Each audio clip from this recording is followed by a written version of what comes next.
네, 이번에 이렇게 인사하길 원합니다. 뜨거운 사랑으로 주님을 끝까지 섬깁시다. 시작. 네, 감사합니다. 저는 오늘 섬김의 두 가지 정신이라는 제목으로 함께 말씀을 나누고자 합니다. 처음 설교를 이제 질문으로 시작하고자 하는데, 성도 여러분들께서도 이 질문에 나는 어떠한 사람인가 한번 생각을 해보시면서 들으셨으면 좋겠습니다. 질문은 4가지 정도 됩니다. 첫 번째입니다. 나는 사람들에게 힘을 주는가? 아니면 그들의 힘을 뺏는가? 두 번째 질문입니다. 나는 사람들에게 따뜻하고 항상 미소를 지으며 그들을 환영하는가? 아니면 나와 친한 사람들, 내가 아는 사람들에게만 미소 짓는가? 세 번째입니다. 나는 먼저 찾아가 인사하는가? 아니면 나에게 먼저 찾아오기를 기다리는가? 마지막 질문입니다. 나는 자주 무기력하거나 우울증에 빠져 있는가? 아니면 기뻐하고 즐거워하며 감사하고 있는가? 여러분, 앞서서 드린 4가지 질문은 내 안에 사랑이 있는지 없는지를 점검할 수 있는 짧지만 우리에게 큰 도전이 주는 질문입니다. 사랑, 기독교의 신앙에 있어서 사랑은 너무나 중요한 가치이자 하나님이 우리에게 가르쳐 주신 내용입니다. 먼저는 하나님의 성품이시기도 하고요. 또한 한 걸음 더 나아가 하나님의 형상을 닮은 우리 인간에게도 그 하나님께서는 사랑하라고 하셨고 우리는 그 하나님의 사랑을 닮아가야 합니다. 저는 오늘 이 시간 수요 예배 가운데 우리에게 중요한 또한 교회 안에 우리가 신앙생활 할 때에 섬김에 있어서도 신앙생활함에 있어서도 사랑이 얼마나 중요한지를 나누고자 하는데 이후의 메시지를 통해서 이 질문들을 다시 한번 생각해 보겠습니다. 여러분, 우리가 예수님을 믿고 믿음으로 살아가는 부름받은 성도들은 필연적으로 하나님의 몸, 주님의 몸된 교회를 섬기게 됩니다. 우리는 섬김이라는 단어와 또한 봉사라는 단어를 같이 쓰는 것 같습니다. 하나님께 받은 큰 은혜와 감사함이 많기 때문에 우리는 각자 교회 안에서 섬김과 봉사를 하게 됩니다. 우리는 그때 2가지 중요한 정신을 잊지 말아야 하는데 오늘 본문을 통해서 살펴보고자 합니다. 먼저 오늘 본문은 로마 교회의 성도들을 향한 바울의 편지 형식인 로마서입니다. 로마서는 굉장히 어려운 성경책이죠. 근데 바울은 로마서 1장 1절에 자신을 소개할 때에 하나님의 복음을 위하여 택정함을 입은 사도라고 이야기합니다. 하나님의 복음을 위하여 택하심을 받은 이방인 사도 바울입니다. 그래서 바울은 로마서 1장을 시작으로 오늘 본문 12장 전까지 무려 11장을 할애하여 복음과 관련된 중요한 교리들을 이야기합니다. 그 중에서는 오직 의인은 믿음으로 말미암아 살리라라는 내용도 있고요. 근데 여러분, 로마서에 보면 그러므로라는 중요한 접속사들이 여러 번 등장합니다. 5장 1절에서도 11장 1절에서도 오늘 본문 앞구절에 중요한 12장 1절에서도 등장하게 됩니다. 그런데 중요한 것은 오늘 본문이 속한 로마서 12장에서의 그러므로 이후에 이 그러므로라는 접속사입니다. 바울은 1장부터 11장까지에는 겸손하게 직설법이라는 문법적으로 권면을 하고 가르치지만 로마서 12장 1절에 그러므로라는 접속사를 시작으로는 명령형으로 그의 문체는 바뀌게 됩니다. 360도 바뀌게 됩니다. 왜 그럴까요? 이것은 긴 시간을 할애하여 복음에 대해 은혜를 나눈 성도에게 있어서는 반드시 필연적으로 그에 합당한 생활이 드러나야 되기 때문에 직설법이라는 겸손한 어조가 아니라 명령형으로 분명하게 이야기하고 있는 것입니다. 그렇다면 오늘 본문에 속해서 앞구절에서는 바울은 주님의 몸된 교회가 무엇인지를 간략히 이야기합니다. 4절에 보면 우리가 한 몸에 많은 지체를 가졌으나 모든 지체가 같은 기능을 가진 것이 아니니 이와 같이 5절 우리 많은 사람이 그리스도 안에서 한 몸이 되어 서로 지체가 되었느니라. 바울은 예수님을 믿는 그 순간부터 우리가 한 몸이 되고 서로의 지체가 되었다는 사실을 알려주며 6절, 7절, 8절에 하나님이 각자에게 주신 은사가 분명히 이야기하고 있습니다. 누구는 섬기는 일, 누구는 가르치는 일, 누구는 위로하는 일, 누구는 구제하는 일, 누구는 다스리는 일. 그렇다면 우리가 앞서서 그러므로라는 접수사를 간략히 살펴보았고, 바울의 문체가 달라졌고 복음에 합당한 이 성도에게 드러나야 되는 중요한 변화 중에 하나는 교회 안에서의 변화라는 것입니다. 정확히는 각자에게 주신 은사가 있는데 중요한 정신이 있다는 것입니다. 무분별하게 각자에게 주신 은사대로 주님의 몸된 교회를 섬기는 것이 아니라는 것입니다.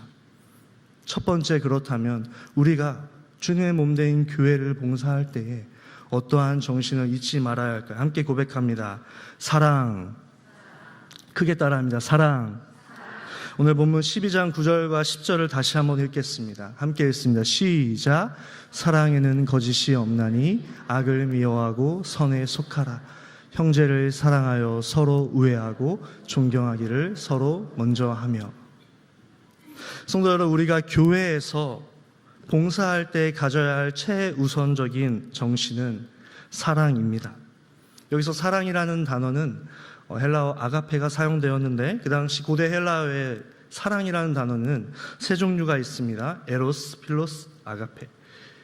연인과의 사랑이 에로스이고 어떤 형제 간의 우애를 뜻할 때는 필로스, 아가페는 조건 없는 굉장히 상위의 고대 헬라의 철학에 있어서 중요하고 높은 차원의 사랑입니다. 오늘 사도 바울은 사랑에는 거짓이 없다고 이야기합니다. 결국 우리가 교회의 봉사를 섬길 때에 많은 봉사의 내용과 영역들이 있지만 잊지 말아야 할 것은 사랑이라는 사실입니다. 특별히 사랑엔 거짓이 없다 할 때 이 거짓은 위선, 외식과 관련된 단어입니다. 그러므로 성도 여러분, 저와 여러분이 교회를 섬길 때 중요한 성경이 가르쳐주는 첫 번째 중요한 정신은 사랑인데 정확한 표현은 거짓된 사랑이 아니라는 것입니다. 우리는 마치 TV와 영화관이나 유튜브와 내가 좋아하는 배우가 등장하는 그런 영상물에 등장하는 연기를 잘하는 배우, 그 배우들이 하는 일이 무엇이죠? 내 삶이 아니지만 마치 내 삶인 것처럼 연기하는 삶. 배우의 특징입니다. 근데 오늘 성경은 그렇게 하지 말라는 것입니다. 우리가 교회를 섬길 때에 하나님과 믿음의 형제와 자매 앞에서 사랑이 없는데 위선되고 외식된 마음으로 섬기지 말라는 것입니다. 저는 소망하건대 저와 여러분이 우리의 섬김에 거짓이 없기를 주님의 이름으로 소망합니다. 그래서 위선적인 사랑이 아닌 진실한 사랑으로 서로를 섬길 수 있도록 주님의 이름으로 소망합니다. 특별히 거짓 없는 사랑의 두 가지 특징을 사도 바울은 이야기합니다. 첫 번째, 악을 미워하고 선에 속한다는 것입니다. 우리는 교회에 신앙생활 할 때 오래 있으면 있을수록 관계가 있는 지체에게는 관대하지만 그렇지 않은 지체에게는 관대하지 않습니다. 때로는 불편한 갈등의 사건이 있으면 이전에는 가깝게 지냈을지라도 돌아서는 순간 멀어질 때가 많습니다. 제가 무엇을 이야기하고 싶냐면 우리는 그저 내가 좋아하고 관계가 있는 사람에게 그 사람이 하는 섬김에 있어서 좋은 게 좋은 거라고 생각해서는 안 된다는 것입니다. 사랑하는 성도 여러분, 막연함의 기준이 아니라 오늘 거짓 없는 사랑의 중요한 특징이 무엇입니까? 악을 미워하고 선에 속하라라는 것입니다. 속하다라는 단어는 진드기가 끈질기게 붙여 있는 것처럼 그런 단어입니다. 오늘 의미를 살펴보면 우리는 악을 미워하고 선한 걸 굳게 잡는 그러한 사랑으로 교회를 섬겨야 되는 줄 믿습니다.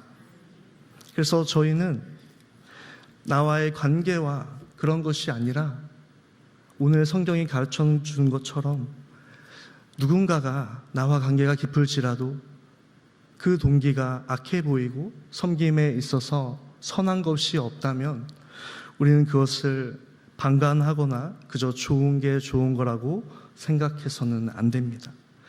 그래서 우리는 기억할 때에 우리의 섬김이 늘 거짓이 있는지 악한 것인지 점검해야 합니다. 두 번째 특징입니다. 함께 고백합니다. 서로를 존중해야 합니다. 여러분 10절을 통해 우리는 알게 됩니다. 서로 존중하는 것을 먼저 하라라고 합니다. 형제를 사랑하여 서로 우애하고 존경하기를 서로 먼저 하며, 바울은 두 번이나 반복하여 서로라는 단어를 사용하고 한 사람만 일방적으로 사랑하고 존중하는 것이 아니라 먼저 사랑하고 존중하라고 이야기합니다. 나보다 남을 낮게 여기는 것, 남을 존중하는 것, 남을 인정해 주는 것, 섬김을 세워주는 것이 먼저라는 것이죠. 신자의 중요한 특징이기도 하지만 우리의 섬김에 있어서 중요한 정신이라는 것을 기억하길 소망합니다. 특별히 우리는 원죄의 오염이 아직 남아 있습니다. 죄에 대한 책임의 문제는 예수님으로 의롭다 칭함을 받은 순간 단 한 번 사라지지만, 오염의 문제가 남아있기 때문에 여전히 우리가 높아지기를 원하고, 남을 인정해 주기보다는, 세워주기보다는 내가 더 인정받기를 원합니다. 남을 높여주기보다는 깎아내리는 그러한 마음이 더 쉽게 듭니다. 남의 장점을 찾아보기보다는 약점을 찾아 정죄하거나 그 섬김의 서툼에 있어서 우리는 비난할 때가 많은 것 같습니다. 그러나 사랑하는 우리 서울남교회 성도 여러분, 오늘 성경은 첫 번째 교회의 봉사의 중요한 정신을 이야기할 때에 서로를 사랑하고 서로를 존중하라고 분명히 명령형으로 이야기하고 있습니다. 그래서 사도 바울은 빌립보서 2장 3절에 다음과 같이 이야기했는데, 세 번역으로 함께 읽겠습니다. 시작. 무슨 일을 하든지 경쟁심이나 허영으로 하지 말고 겸손한 마음으로 하고 자기보다 남을 낮게 여기십시오. 아멘.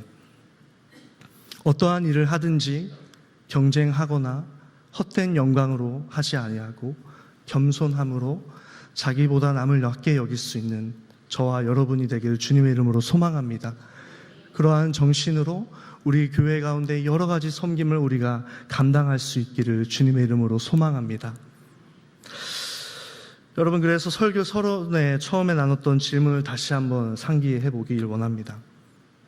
올해 우리는 8월에 이 순간까지 많은 교회 안에 섬김을 감당했습니다. 그러나 우리는 때때로 내 안에 다른 사람을 사랑하고자 하는 열심으로, 영혼을 사랑하는 마음으로 주님의 몸된 교회는 한 사람 한 사람이 직체인 줄을 믿으며 사랑으로 교회를 섬기셨습니까? 때로는 매 순간은 아니지만 사랑이 내게 없는데 연계하는 마음으로 기능적인 섬김을 하진 않았습니까? 때로는 나보다 남을 낮게 여기라는 하나님의 말씀을 기억하지 못하고 정직하게 바라볼 때에 내가 높아지려고 하고 겸손하지 못하고, 그러한 마음으로 우리는 섬김을 감당하지는 않았습니까? 성도 여러분, 기억하십시오. 사랑이 없는 섬김에게는 부작용이 일어납니다. 마음이 아파집니다. 영혼이 힘들어지는 것이죠. 사랑 없는 섬김의 특징은 무엇입니까? 거짓입니다. 악을 미워하지 않는 것입니다. 선에 속하지 않는 것입니다. 무엇보다 형제를 사랑하고 존중하지 않는 것입니다. 저와 여러분이 남은 올 한 해의 하반기에 주어진 사역들과 섬김들이 많이 있을 터인데, 오늘 우리에게 가르쳐주는 이 첫 번째 정신, 사랑을 다시 한번 회복하기를 주님의 이름으로 소망합니다. 그래서 우리에게 주어진 섬김 가운데 하나님의 사랑이 흘러갈 수 있기를 주님의 이름으로 소망합니다. 오늘의 두 번째 메시지입니다. 우리가 교회 봉사를 섬김할 때에 잊지 말아야 할 두 번째 정신, 함께 따라하면 열정입니다. 로마서 12장 11절 다시 한번 읽겠습니다. 시작. 부지런하여 게으르지 말고 열심을 품고 주를 섬기라. 아멘. 바울은 간결하지만 부지런함과 게으름이라는 반복된 언어를 사용하여 열심을 품고 주를 섬기라고 합니다. 우리가 공동체 또 주님의 몸된 교회를 섬길 때 부지런해야 합니다. 게으르지 말아야 합니다. 더 중요한 건 11절에 신약 성경 전체에 2번밖에 사용되지 않은 표현인 열심입니다. 이 표현의 다른 용례를 살펴보면 사도행전 18장 25절에 알렉산드리아 사람 아볼로가 등장할 때 성경은 다음과 같이 소개하는데요. 아볼로, 그가 일찍이 주의 도를 배워 열심히 예수에 관한 것을 자세히 말하며. 결국 우리는 이 단어는 뜨겁게 끓어오르는, 타오르는 것을 의미합니다. 부지런하여 게으르지 마는 것, 더 중요한 건 열심을 품는 것이죠. 뜨겁게 타오르는 마음으로, 마치 아볼로가 하나님의 말씀을 열심을 품고 배우기를 힘쓰고 예수에 가야 전한 것처럼 우리 역시 우리의 섬김에 있어서 열심을 회복하기를 주님의 이름으로 소망합니다. 저는 이 열심과 관련되어 우리에게 도전이 되는 한 가지 예화를 나누고 싶습니다. 제가 오래전에 읽었던 책인데, 책의 제목은 미국을 움직이는 작은 공동체 세이비어 교회입니다. 우리가 교단은 다르지만 이 책은 유상준이라는 목사님, 협성대학교에 오랫동안 교수 사역을 했던 목사님이 이 세이비어 교회를 방문하여 2005년도에 작성한 책입니다. 이 책의 내용을 인용하고 싶습니다. 미국의 세이비어 교회는 먼저는 교회에서 처음으로 지역사회를 위하여 카페 겸 서점인 토기장의 집이라는 사역을 했다고 합니다. 토기장의 집은 워싱턴의 백악관 북쪽으로 불과 2마일밖에 떨어져 있지 않은 그 위치에 흑인과 중남미계, 경제적으로 매우 어렵고 사회적으로 힘든 그 시선들의 사람들을 살고 있는 아담스 모르간 지역에 세워진 교회가 세운 봉사 장소입니다. 토기장의 집에서는 낮에는 카페로 운영되었고 또 저녁에는 소그룹 모임 장소와 예배로 운영되었습니다. 거기에 나오는 한 할머니, 우리 성도님의 이야기입니다. 시니어 성도님의 이야기입니다. 성함은 닷 할머니입니다. 친근하죠. 닷 할머니입니다. 교회가 설립된 게 1954년도인데 지금은 살아계시는지 모르겠지만 책에서 나오는 내용을 인용하겠습니다. 그 닷 할머니는 토기장이의 집에 오는 사람들에게 딱 한 가지 이 이야기를 반복해서 이야기해 줬다고 합니다. 딱따구리 이야기입니다. 딱따구리 한 마리가 열심히 나무를 쪼고 있었어요. 그날도 여느 날과 다름없이 딱따구리 나무를 쪼고 있는데 갑자기 마른 벼락이 치더니 그 나무를 반으로 쪼개는 게 아니겠어요. 이것을 보고 놀란 다른 짐승들이 그 딱따구리에게 와서 물었습니다. 너에게 무슨 힘이 있어서 이 큰 나무를 쪼갤 수 있니? 그러자 딱따구리가 이렇게 대답했어요. 나는 단지 나에게 맡겨진 일을 매일 성실히 했을 뿐이야. 나는 단지 나에게 맡겨진 일을 매일 성실히 했을 뿐이야. 여러분, 이 닷 할머니는 토기장의 집에 방문한 모든 이들에게 이 이야기를 공통적으로 이야기했다고 합니다. 반평생이 넘도록 헌신을 다해 한 교회를 섬기는 닷 할머니의 모습에서 우리는 커다란 깨달음을 얻을 수 있습니다. 저자인 유상준 목사님은 다음과 같이 표현합니다. 굉장히 이게 저는 와닿았습니다. 지나치게 지혜롭거나 많은 경험이 필요치 않는 삶, 온전히 예수님의 뜻을 이행하려는 순수한 마음만 있다면 하지 못할 일, 불가능한 일은 없다는 것을 닷 할머니는 우리에게 조용히 일깨워주고 있다. 사랑하는 성도 여러분, 이 자리에 많은 시니어 성도님이 계신데 닷 할머니가 들려주는 딱따구리의 이야기, 쉬워 보이고 하나의 가벼운 이야기처럼 느껴지만 많은 지혜와 지나친 많은 경험이 없을지라도 하나님을 사랑하는 마음으로 부지런하여 게으르지 않고 열심을 품는 한 사람의 섬김을 우리는 보게 됩니다. 저는 우리가 교회 안에 크고 작은 섬김을 구분짓지 않기를 원합니다. 누구는 주차 봉사로, 누구는 식당 봉사로, 누구는 주일학교 교사로, 누구는 찬양대원으로, 찬양팀으로 각자의 마음 열심을 가지고 섬김하지만 때때로 우리는 작은 섬김, 큰 섬김, 중요한 것, 덜 중요한 것으로 나뉠 때가 참 많아 보입니다. 그러나 중요한 사실은 하나님이 우리에게 부르셨고 우리 서울남교회에 각자에게 주신 섬김이 있다는 사실입니다. 그 섬김을 우리가 매일 성실하게 감당할 수 있기를 주님의 이름으로 소망합니다.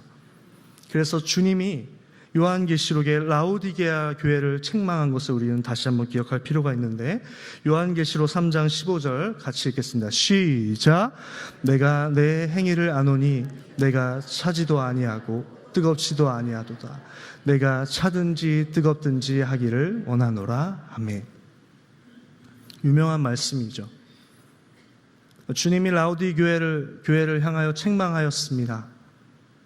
행위를 안다고 이야기하시며 차지도 아니하고 뜨겁지도 아니하다. 이것은 구원에 있어서도 중요한 가르침이지만 우리가 교회 봉사를 할 때에도 중요한 가르침이라는 사실을 기억하기를 주님의 이름으로 소망합니다.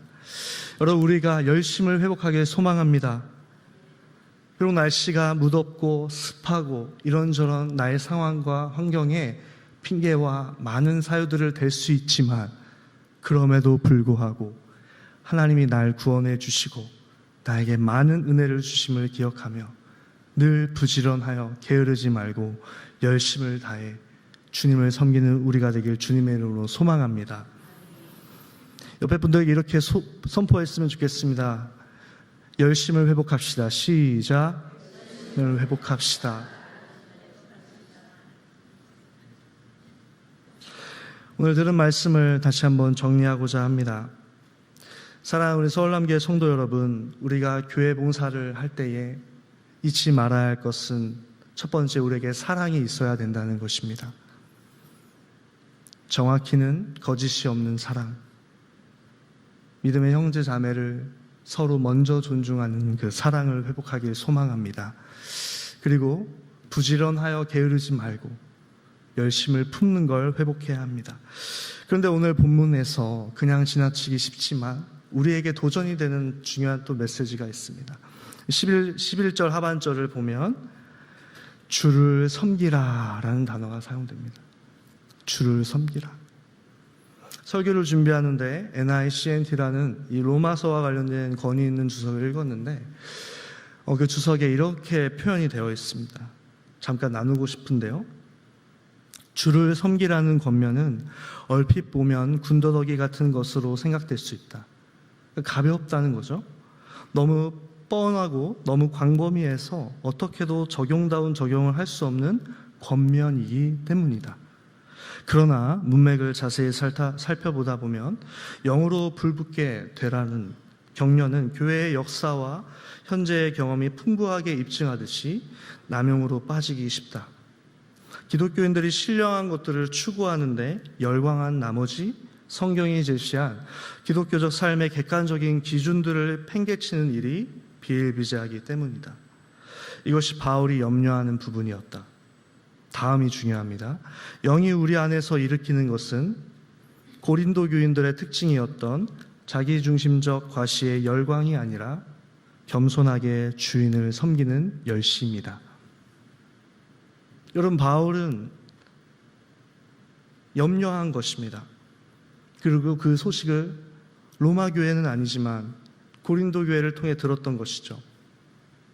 분명히 성령이 역사해 주셔서 많은 은사를 주셨는데 이것이 하나님의 영광을 위함이 아니요 자기중심적인 과시의 열광이 되었다는 것이죠.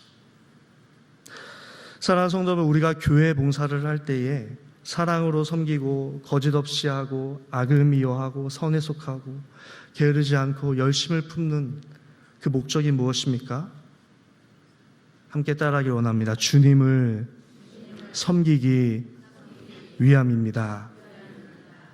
여러분, 잊지 말아야 합니다. 바울의 다른 서신서 갈라디아에서 사람들에게 내가 좋게 하랴, 이런 표현들을 통해 무엇을 우리는 염두에 둬야죠? 사람들에 대한 인정, 우리를 향한 존중, 많은 감사한데 때때로 우리는 그것에 취할 때가 있는 것 같습니다. 경계해야 하는 것이죠. 자기중심적 과시의 열광이 될 수도 있다는 것입니다. 우리 교회의 봉사의 섬김의 목적이 겸손하게 종으로서 주님을 섬기기 위함인 줄 우리가 믿으며 주어진 섬김을 감당할 수 있기를 주님의 이름으로 소망합니다. 그래서 우리의 섬김을 통하여 하나님이 영광 받으시고 우리의 섬김을 통하여 우리 교회가 새롭게 또한 건강하게 바르게 세워지는 역사가 일어나기를 주님의 이름으로 소망합니다.